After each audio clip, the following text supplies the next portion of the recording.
नमस्कार. आज आपण बघणार आहोत मुरंबा या मालिकेमध्ये रात्रीच्या वेळेस सगळे झोपलेले असताना रमा ही कावेरीच्या घराचा दरवाजा उघडते आणि अक्षयला भेटायला जाऊ लागते. तेवढ्यात पाठीमागून रमा थांब असे म्हणत पंकज तिथे येतो आणि म्हणतो, रमे कुठे निघालीस? तेव्हा रमा म्हणते की यांना भेटायला चालले, मला खूप टेन्शन आलं आहे. त्यावर पंकज म्हणतो, रमे तिकडे कोणाला काहीच झालं नसेल, खूप श्रीमंत आहे ते, त्यांच्याकडे खूप पैसा आहे, त्यांना काहीच वाटत नाही. पैशामुळे अशा लोकांना काहीच होत नाही, पण पैशामुळे सर्व काही महत्वाचा नसतो, पण माणुसकी महत्वाची असते. रमा त्यावर म्हणते की माझे हे तसे नाही काका.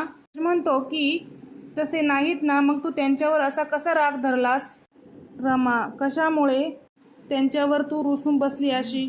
त्यावर रमा म्हणते, मी त्यांना फोन केला होता, तो फोन रेवाने उचलला. त्यावर पंकज म्हणतो, आता जर तू मला विचारशील ना तर तू गुमान बोलाने घरी जाऊन झोप. त्यावर रमा म्हणते की मला घरी जाऊन बघायचं आहे. त्यावर पंकज म्हणतो की एकटी जाऊ नको रमा, मी तुझ्यासोबत येतो. तर रमा म्हणते हो चला. मग पंकज रमासोबत जाऊ लागतो. तर दुसरीकडे आनंद आणि सीमा हॉस्पिटलकडे येत असताना आनंदला फोन येतो. तेव्हा आनंद फोन स्पीकरवर टाकत लगेच रेवा ही आनंदला म्हणते की आनंद दादा, अक्षय शुद्धीवर आला. हे ऐकून सीमाला मोठा आनंद होतो. मग सीमा पटकन आनंदला पटकन हॉस्पिटलमध्ये चल असं बोलते. तर दुसरीकडे आनंद हा सीमाला घेऊन हॉस्पिटलमध्ये येतो.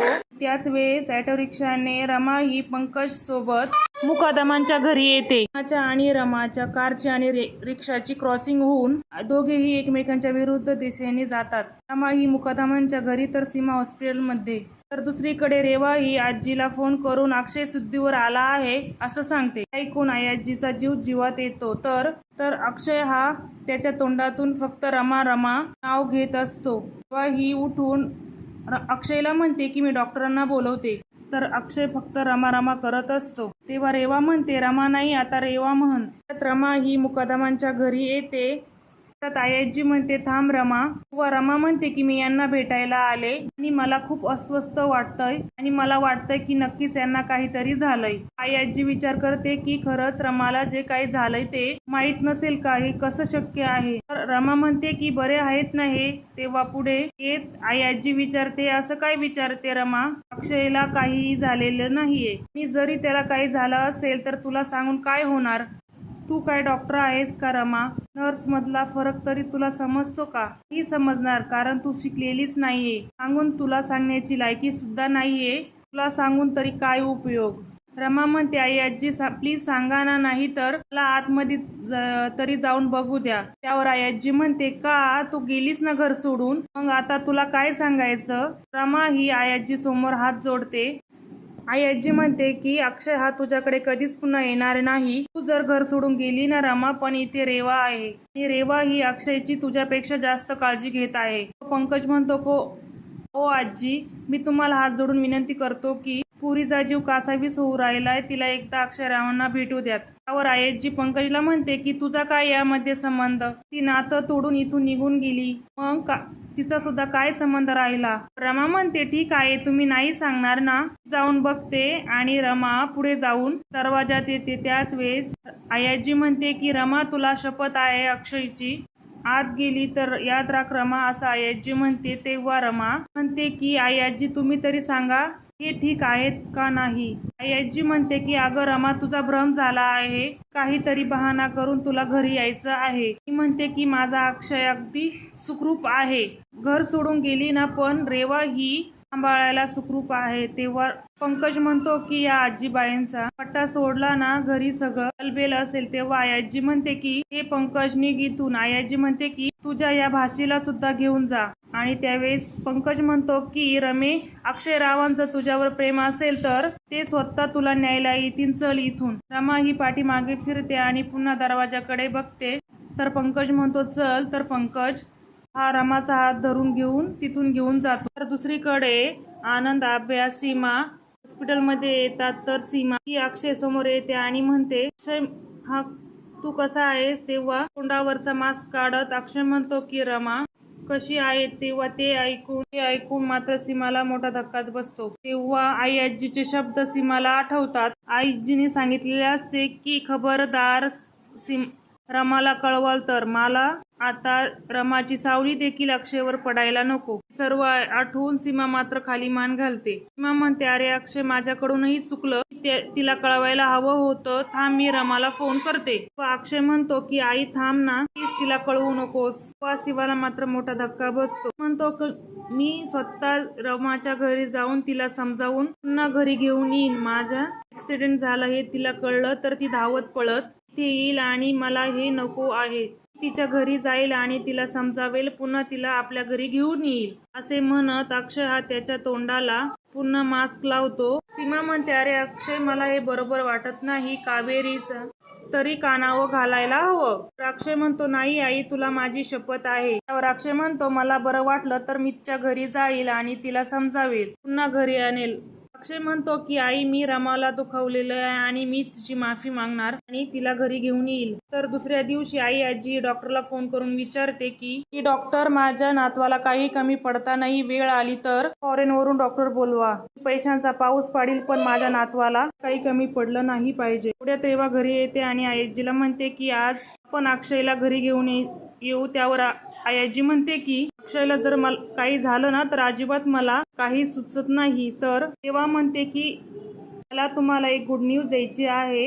आजी म्हणते, बोल. तेव्हा रेवा म्हणते की माझ्या सासूबाई म्हणजे सीमा काकी म्हणत होत्या की रेवाकडे जाऊन मी सगळं सांगेल. त्यावर अक्षय स्वतःहून म्हणाला की आता तिला काही सांगायचं नाही. त्यावर आजी म्हणते की थँक्स गॉड. आजी म्हणते की हेच आपल्या फायद्याचं होतं. आणि ती रमा इथे आली होती आणि म्हटली की मला अक्षयला भेटायचंय पण मी तिला बाहेरूनच काढून दिलं आहे. आजी म्हणते की रेवा, रमाला असं वाटलं पाहिजे की अक्षय तुझ्या सोबत आनंदात आहे आणि त्याला आता रमाची गरज नाहीये. तर दुसरीकडे रमा पुन्हा कावेरीच्या घरी येते आणि विचार करू लागते.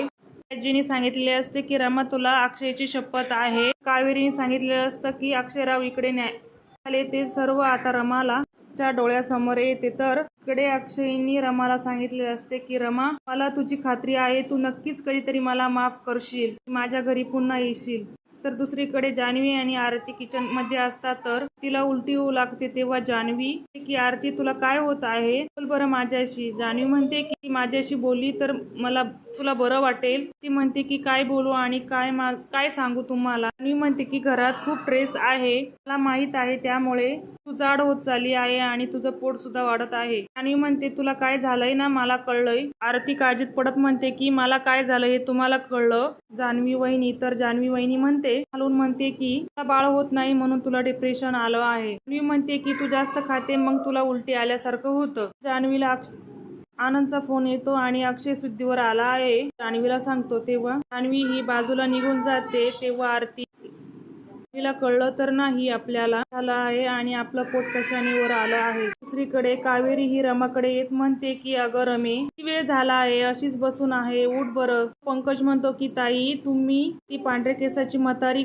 कशी वागली ना, ती बघायला पाहिजे होतं. बोलताना ती म्हातारी अगदी माझ्या डोक्यात जात होती. रमा म्हणते की मला कसं नाही कळलं, हे बाहेर कसे नाही आले. आई आजी सुद्धा विचित्रच वागत होती. रमा म्हणते आई आजी नक्कीच काहीतरी वेगळंच बोलत होती आणि काहीतरी लपवाछपी करत असल्याचे दिसत होतं. रेवा तिथे येते आणि रमा रेवाला म्हणते, सांगितलं होतं ना इथं यायला नको, तर का आलीस इथे. तर लगेचच रेवा म्हणते की अरे हो, जे खरं आहे तेच मी सांगायला आली आहे. रेवा म्हणते की अक्षय हा ऑफिसच्या कामामध्ये सध्या बिझी आहे, त्यानंतर मी आणि अक्षय ऑफिसच्या कामासाठी बाहेर जाणार आहोत.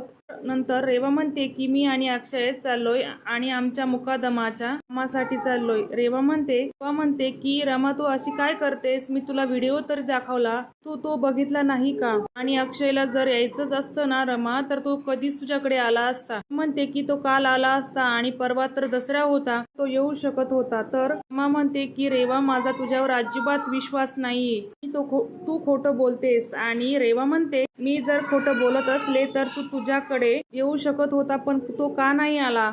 करते की 2 ते 3 दिवस अक्षय तुझ्याकडे येऊ शकत नाही. मला असं काहीच कळत नाही की अक्षय असा कसा वागतोय. हे ऐकून मात्र रमाला मोठा धक्काच बसतो. रमा म्हणते, बघ ना, तो मला प्रेमाची कबुली देतो आणि दुसरीकडे तुला असं खेळवतोय.